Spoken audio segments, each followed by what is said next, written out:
Welcome the anointed ones.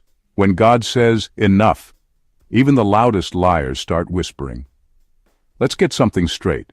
This is not your average gossip session. This is a divine courtroom drama unfolding in real time. And guess who's front and center? You, the chosen one. The one they mocked, plotted on, and falsely labeled. Now suddenly, you're the headline, the key witness, and the verdict all in one. And trust me, they're shook. Because while they were busy throwing shade, they forgot you had receipts. Not in screenshots, but in scars. Not in text threads, but in truth. And now, the very streets that swallowed your reputation are coughing it back up, piece by piece, loudly. Here's a fact they didn't count on. 90% of group chats aren't conversations. They're crime scenes with emojis. And guess what? The group chat is on fire. Because your name is trending for the right reasons this time. And their hands are all over the mess. What you're about to hear isn't petty. It's prophetic. The police sirens, the Lookoo, the divine justice system rolling through. This isn't paranoia. It's payback from heaven. The town is talking, not because of scandal, but because of spiritual alignment. Judgment is here, and it's kicking down every door they swore was sealed. So buckle up, because this ain't just tea. It's court, it's karma, it's your comeback. And it's being televised, locally and spiritually. Let's get into it. Number 1. They didn't expect your name to echo in the same halls they used to mock you. They didn't expect your name to echo in the same halls they used to mock you. That's the part that's driving them mad. Back then, you were their favorite punchline, the one they whispered about in corners, laughed at in private, and dismissed in public. You were the underdog, the quiet one, the misfit, and they swore you'd stay that way forever. But now, your name is moving through rooms you've never even stepped into. People they admire are speaking your name with respect. Doors are opening for you without you even knocking. And the very crowd that watched them ridicule you, they're watching you rise. It's not just that you're successful, it's that you're visible. That's the wound they can't bandage. You've become the talk of the town, and not because you tried to prove anything. You stayed grounded, you stayed real, you let God do the talking, and now it's your existence that's exposing their lies. The same people who told everyone you were crazy, unreliable, unstable, now look like the unstable ones for obsessing over someone who's just living. And the worst part for them?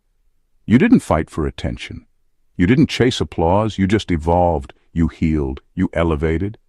And now your name is showing up in rooms they'd give anything to enter, but can't, because those doors weren't built for deception. So yes, your name is echoing, but not in bitterness, in reverence, in awe. Because what they tried to destroy is now being honored. What they tried to silence is now being requested. And all they can do now is sit back, scroll in secret, and watch what God does with a name they tried to erase. They didn't expect this plot twist, but heaven did. And it's just getting started. Number 2. The same eyes that watched you suffer are now watching their karma get televised. The same eyes that watched you suffer are now watching their karma get televised.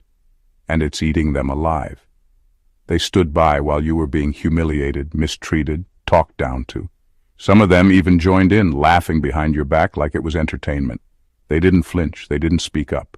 They thought you were powerless, voiceless, and forgotten. But now, those same eyes are witnessing the fallout, and this time they can't look away. What they thought was a closed chapter is being reopened, publicly. The pain they caused you is returning to them in ways they can't control. They're paranoid, restless, checking who knows what, watching who's posting what, and wondering how their dirty laundry is suddenly getting aired without a single word from you. And that's the twist. You're not the one doing the talking. Life is, consequences are, divine justice is. They never thought your suffering had a price tag, but now they're paying in full. Some are losing relationships, others are losing credibility. The ones who used you as a joke are now the punchline. And what hurts them the most is that it's happening without your help. You're not dragging anyone. You're not exposing them. You've moved on, but their guilt hasn't. You see, when they watched you suffer, they assumed your pain didn't matter. But it mattered to God. And now your healing is the trigger for their unraveling.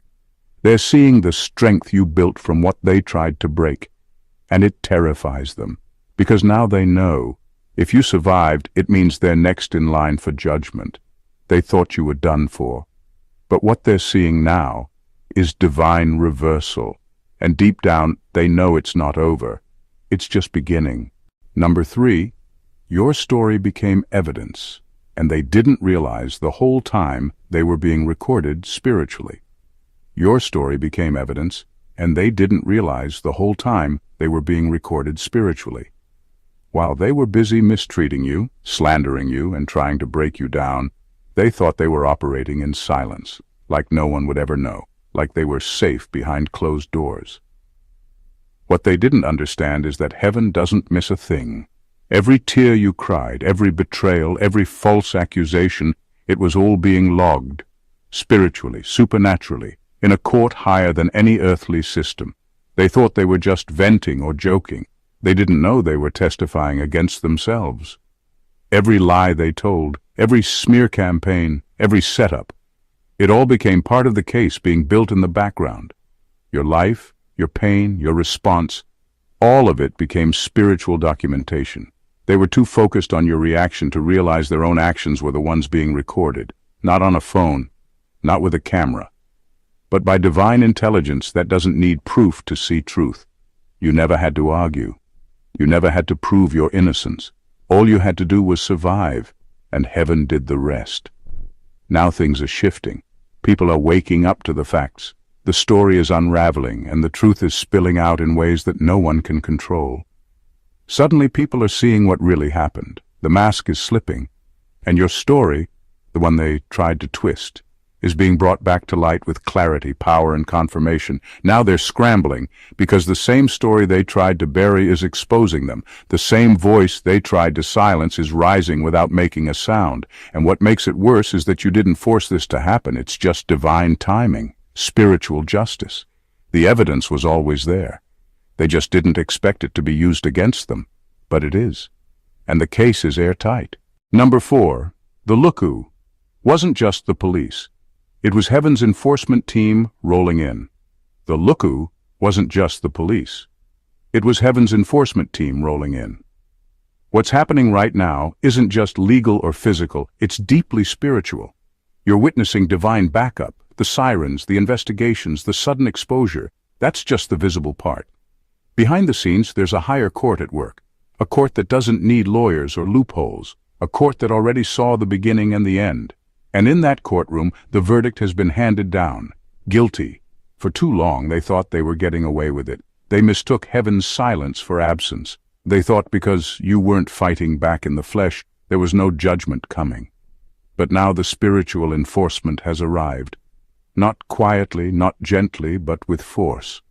Things are crumbling in their lives that make no logical sense.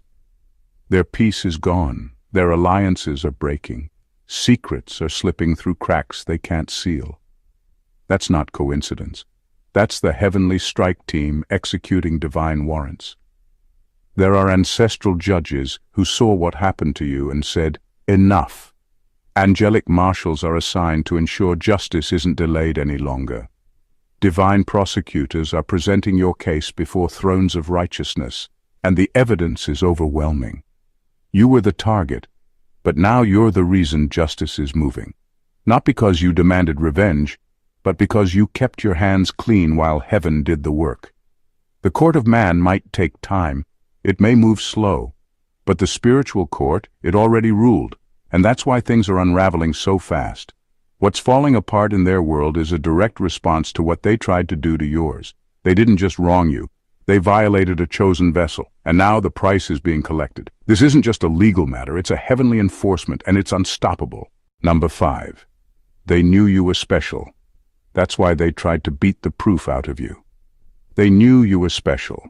That's why they tried to beat the proof out of you. They weren't confused about your value. They weren't unsure of who you were. If anything, they saw it clearer than you did at the time. That light you carried. That grace that made you different, the unexplainable favor that followed you even in hard times. It irritated the darkness in them, so they tried to kill the evidence. They didn't come after you because you were nothing.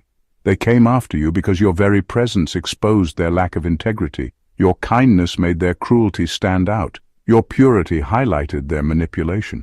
Your ability to bounce back made their bitterness look loud and useless. You didn't even know how powerful you were, but they felt it, and they panicked. That's why the attacks came so consistently. The lies, the smears, the betrayal, the backstabbing. None of it was random. It was targeted spiritual warfare. They saw your potential, so they tried to shut it down early. They thought if they broke your spirit, they could erase the evidence of who you were becoming. They wanted to rewrite your identity, make you think you were broken, messy, unstable, anything but chosen, because as long as you didn't know, they felt safe. But once you figured it out, once you stopped questioning your worth and started walking in it, that's when their whole illusion started falling apart. Your aura was evidence. Your peace was proof. Your growth made their cruelty impossible to ignore. That's why they wanted to crush you. Not because you were weak, but because you were divine proof walking around in human form. And now, despite everything they did, you're still here, still rising, still chosen, which means the plan didn't work. And now the truth can't be hidden. They tried to destroy the receipt of their wickedness, but all they did was confirm it. And now, everyone sees it. Number 6. Their gossip became a confession. Their gossip became a confession. What started off as them running their mouths, joking about you, making little side comments to feel superior, has now come back to bite them. At the time, it felt harmless to them. Just words, just banter, just shade. But those harmless chats were actually confessions disguised as entertainment. And now the same mouths they used to mock you are being used as evidence against them. They didn't realize how much they were revealing while trying to be petty. Every lie they told, every exaggeration, every character assassination they slipped into conversation was them documenting their own guilt. While they laughed, heaven recorded. While they whispered, the spiritual realm took notes. They thought they were building a case against you. But all along they were building a case against themselves. Now things are flipping. Those same stories they spread are being picked apart. People are starting to connect dots. They're realizing the version of you that was pushed out there doesn't match the version of you they're now seeing rise. And the people who were the loudest about your flaws are suddenly getting real quiet. Because the gossip they started is now putting them on trial, socially, spiritually, and in some cases legally. It's not just karma, it's accountability. They talk too much, they expose too much. They gossiped themselves into a corner they can't escape from. They showed their hands, their motives, their envy, all in plain sight, and thought no one would ever catch on. Now the town is buzzing, but for a different reason. The story has shifted. You're not the joke anymore. They are. And the transcript is playing back loud and clear. Every lie they told is circling back with truth attached to it. Their own words have become the rope, and they tied the knot themselves. Number 7. Your absence was the alarm bell that woke the system up. Your absence was the alarm bell that woke the system up. They thought you were just slipping away quietly. They assumed you'd leave and be forgotten, like your presence never really mattered. But your exit wasn't just physical. It was spiritual disruption. The moment you walked away, the balance shifted. The mask they wore started slipping. The lies they told began to lose power. You were holding up way more than you realized. And when you left, everything they built on your silence began to fall apart. You weren't just another person in the room. You were the light, the stabilizer, the divine witness holding back judgment just by being present. So when you walked away, the covering lifted. What was once hidden in shadows started creeping into the open. Secrets started leaking. People started asking questions. And the truth? It started screaming. They wanted your silence because it helped maintain their illusion. Your presence gave them something to measure themselves against. Someone they could control, blame, manipulate, or gaslight. But once you left, that control vanished. They no longer had you to point fingers at. No more distractions. Just their own reflections staring back at them without the scapegoat they used to rely on. What's happening now isn't random. It's the result of a vacuum, a spiritual void that was created when you exited the scene. You didn't throw shade. You didn't seek revenge. You just left. And that was enough to trigger a collapse. Not because you were being petty, but because the truth was finally unchained. Your departure exposed the imbalance. It forced people to look closer, to listen, to question what they once accepted. Your absence made noise, not because you said anything, but because what you represented couldn't be replaced. And now, everything they built with your silence is crumbling under the weight of truth. Number 8. They built social status off your scars, now they're paying for every brick. They built social status off your scars, and now they're paying for every brick. It wasn't just betrayal, it was exploitation. They took your pain, your vulnerability, your lowest moments, and turned them into currency. They told your story without your permission. They painted you as the villain, the unstable one, the problem, all while positioning themselves as the victim, the hero, the misunderstood saint. And the worst part, people bought it. They clapped, they followed. They felt sorry for them, not knowing they were clapping for a carefully constructed lie built on your back. They used your suffering as a storyline. Your real life, your trauma, became their public relations campaign. And for a while, it worked. They gained attention, they got sympathy, some even built entire platforms around the false narrative. But now, the foundation is cracking, because truth always collects its debt, and they're being billed for every benefit they gained from the pain they caused. You see it now, the relationships falling apart, the sudden losses, the awkward silences when your name comes up. People are starting to connect the dots. They're realizing the one who screamed the loudest wasn't always the victim. That's the part they didn't see coming. The reversal, the exposure, the slow, unraveling consequence of building anything off a false foundation. Spiritually, they're bankrupt. They can't sleep. They're paranoid. They know deep down that what they did wasn't just messy. It was wrong. Socially, the support is thinning. People are distancing themselves. The applause is quieter. The pity party is over. And for some, legally, it's catching up. Lies have consequences. Defamation has a cost. And the truth? It has receipts. They thought your scars made you weak. But those scars are witnesses. And now, every brick they laid on top of your pain is being torn down. By truth, by time, and by the same people who once believed them. Number 9. The town is talking, because the cover-up was louder than the crime. The town is talking because the cover-up was louder than the crime. People are just now waking up to what really happened, and it's not the betrayal that's blowing their minds. It's how many people helped sweep it under the rug. The lies were too polished. The silence was too coordinated. The reactions were too rehearsed. And now that the story is cracking open, everyone's realizing this wasn't just one person doing wrong. It was a network of people working overtime to protect that wrong. What's got everyone whispering now isn't just the abuser's behavior. It's the long list of people who saw it, knew about it, felt the energy, heard the rumors, maybe even witnessed some of it firsthand, and said nothing. That silence was loud, deafening even. It was the unspoken pact to keep the image intact, to protect reputations, to avoid uncomfortable conversations. But now that pact is crumbling. And with it, the fake loyalty and fake friendships that came with it. The cover-up took effort. It took strategy. It took people deliberately choosing comfort over character. They gaslit you, made you question your own reality, brushed things off, said you were too sensitive, called it just how things are. But it wasn't just how things are. It was abuse, and they helped hide it, whether through denial, distraction, or straight-up deception. Now the truth is leaking, and it's uncontrollable. People are talking, not just because they want drama, but because they're realizing they were manipulated too. They were fed stories. They were shown edited versions. And the more the truth comes out, the more the enablers start looking just as guilty as the original offender.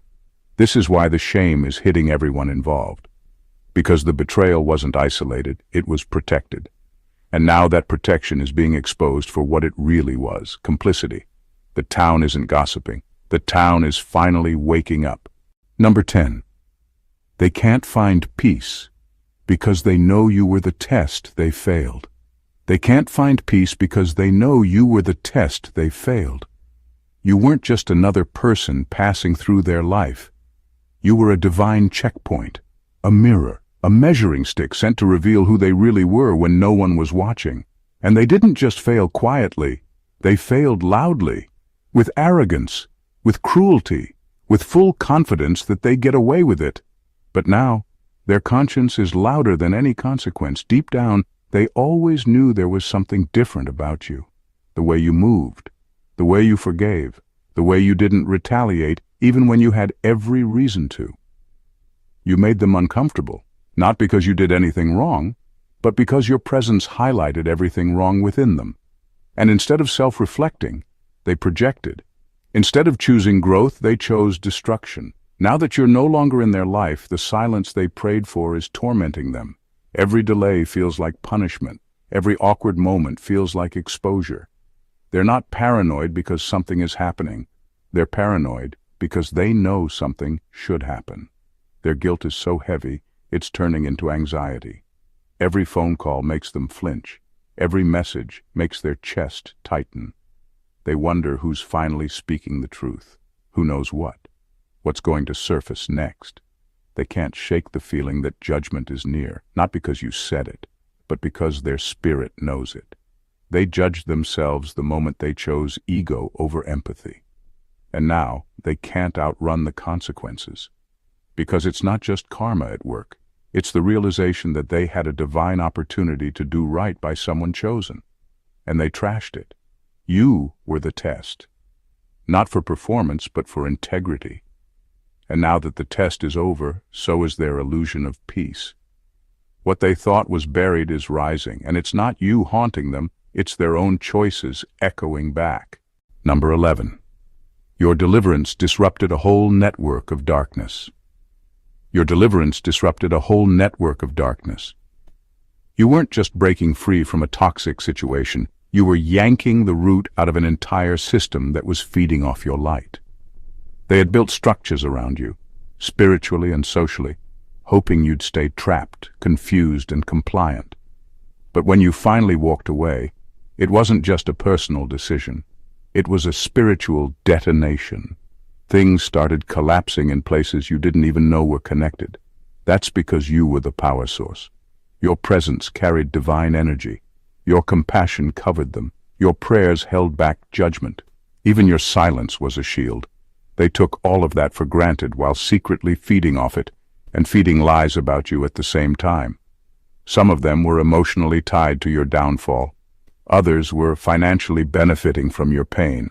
And a few were spiritually rooted in witchcraft, manipulation, and generational patterns meant to keep you bound. But your freedom exposed it all. The moment you broke out, the spiritual grip they had on you shattered. And with that, everything they built around your captivity started falling apart. Their relationships are imploding. Their money is drying up. Their false sense of control is slipping right through their hands. You weren't the weak one. You were the cornerstone. And when you moved, the structure collapsed. They're trying to figure out why nothing is working for them anymore. Why doors are slamming shut. Why people are leaving their lives. Why confusion and chaos are hitting them from every angle. What they don't want to admit is that your freedom triggered judgment. Because as long as they had you under control, they felt protected. But now that you're out, spiritually cleared, emotionally detached, and mentally free, they've lost their covering. You didn't just escape, you exposed. And the unraveling has only just begun. Number 12. They were so busy framing you, they forgot to wash their own hands. They were so busy framing you, they forgot to wash their own hands. They were obsessed with making you look guilty, painting you as unstable, dramatic, angry, or dishonest. Anything that would shift the attention away from the truth. They put all their energy into crafting a narrative, controlling the optics and making sure you looked like the problem.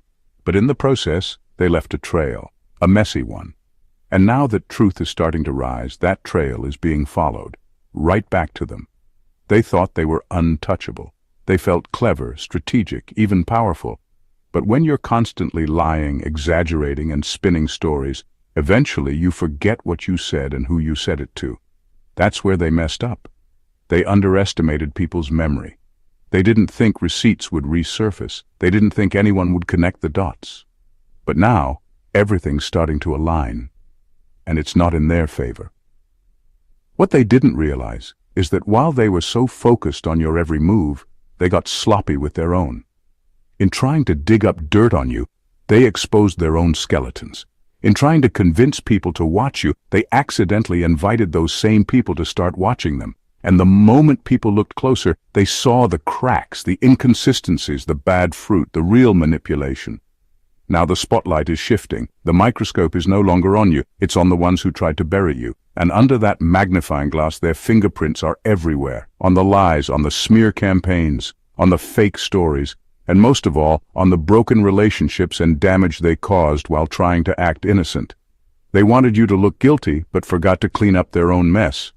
And now that truth is pulling receipts, they're being seen for who they really are. Not because you exposed them, but because their own actions did. Number 13. What they thought was a private plot is now a public prosecution. What they thought was a private plot is now a public prosecution. They did their damage in the dark, behind closed doors, in hushed conversations, over text threads they thought no one would ever see. They used coded language, inside jokes, secret alliances, all built around tearing you down while keeping their own hands looking clean. They laughed at your pain, bonded over your struggle, and convinced themselves that because no one was stopping them, they were untouchable. But divine timing doesn't forget, and it doesn't play favorites, it just waits. And now, what they buried is being dug up without your effort. The same people they entertained with lies are now disgusted by the truth. The same group chats that cheered them on are now leaking. Screenshots, voice notes, strange coincidences becoming clear. All the whispers are turning into a courtroom testimony, and the court is public. You didn't need to fight for justice. Heaven took your case, and now exposure is rolling out like episodes in a show no one can stop watching. The arrogance they once flaunted has turned into silence. The laughs have faded into tension, and the worst part for them, you're not just surviving, you're being vindicated, loudly, righteously, repeatedly. Your rise is being paired with their unraveling, and it's not out of vengeance, it's divine correction. People are seeing who you really are, and who they really were the whole time. It's all being flipped in real time. And now, the ones who thought they had the power to control the narrative are being dragged by the very story they created. This isn't karma in theory, it's justice in action. Their private plot has become public evidence. And now they're the ones on trial, exposed by their own schemes and haunted by the fact that the truth is louder than their lies ever were. Number 14. You were the story they tried to bury. Now you're the headline they can't escape. You were the story they tried to bury. Now you're the headline they can't escape. They treated you like you were disposable, like your story didn't matter, like your truth could be buried under rumors, gaslighting, and silence. They tried to erase you like a mistake, rewrite your identity, twist the narrative, make people forget you ever existed. But what they didn't realize is that you weren't a typo. You were a testimony in progress. And the more they tried to delete you, the more powerful your presence became. They thought that once you were out of the picture, the noise would stop, that your absence would be the end of your influence. But all they did was make room for your growth. Because when God is behind your story, you don't need to scream to be heard. Your survival speaks volumes. The same people who once ignored you are now tuning in. The ones who laughed at you are now quiet, and the ones who joined in on your mockery, they're now watching your rise with confused, uneasy faces. What's really driving them crazy is that they can't control the conversation anymore. You've become the center of it without even trying. Your name is being brought up in rooms they didn't want you to enter. People are asking questions, connecting the dots, and revisiting stories they once believed. And suddenly, the truth they tried to smother is out in the open, bolded, highlighted, and repeated. This isn't revenge, this is resurrection. You were the seed they thought would die. But instead, you rooted. You grew in silence. And now you've broken through the surface in full bloom and they can't stop it. The town is talking not because you're loud, but because your story is undeniable. You were the part of the plot they underestimated. But now, you're the headline they can't scroll past, can't silence, and can't erase. And heaven isn't done. It's just getting started. Everything they tried to hide is now center stage, and your name is rising while their masks are falling. What began as a silent attack against you has turned into a divine exposure they can't outrun. You were never just a victim. You were the catalyst, the witness, the walking verdict they didn't see coming. Every whisper, every scheme, every lie, it's all unraveling now in front of the very people they once fooled. You didn't have to clap back. You didn't have to clear your name. Your consistency did that. Your healing did that. Your survival testified louder than their gossip ever could. And now the same town that once watched you bleed is watching you be exalted. You're not just surviving. You're being vindicated, elevated, and positioned. Let this be your reminder. Your silence was strategy. Your exit was judgment. And your return, that's prophecy fulfilled. Because the story they tried to bury has become the fire they can't put out. And it's clear now, you were never the problem. You were the proof. Heaven took your case and the verdict is loud. You won. If this message lit something up in your spirit, don't just watch. Connect. Subscribe to the channel if you know you're walking in divine purpose, and you refuse to stay silent while truth is rising. Comment below if you've ever felt targeted, misunderstood, or buried. Your voice matters here. Like this video if you're reclaiming your story and letting heaven do the talking. Share it with someone who needs confirmation that God does not miss. Not one lie, not one injustice, not one tear. This isn't just content. This is spiritual confirmation wrapped in truth and fire. Join the tribe. Be part of the movement. Your breakthrough isn't coming. It's here. Let them watch. Let God work. Let your light speak. God bless you.